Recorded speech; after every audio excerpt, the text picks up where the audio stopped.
ક્યાંથી આવો છો તમે? બરાથી. અરે ક્યાં અહીંયા નજીકના વિસ્તાર છે અહીંયા? અને આજે તમે આટલું સરસ નૃત્ય કરતા હતા એને તમે શું કહેવાય અને શા કે અમારા આદિવાસી રિશ્તામાં અમારે પેલું અંબાજીમાં અંબાનું એ અમારા આદિવાસી રીતમાં એવું કરે છે.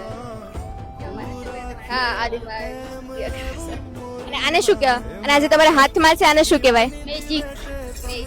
મેજિક એવું એમ? એનાથી તમારે નૃત્ય કરવાનું હોય છે અને ઢોલ ને બધું હોય તમે બધું પહેલેથી પ્રેક્ટિસ કરેલું હોય કે તમે બધા અહીંયા આવો જ છો નાચવા? અમારા આઈએ જ છે, પ્રેક્ટિસ નહીં કરે.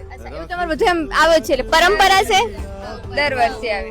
દર વર્ષે આવો છો આ નૃત્ય કરવા માટે અહીંયા પરંપરા તરીકે? અચ્છા એટલે માતાજીને ખુશ કરવા માટે, આશીર્વાદ લેવા માટે. માના આશીર્વાદ લેવા માટે આવો છો? અચ્છા સરસ સરસ.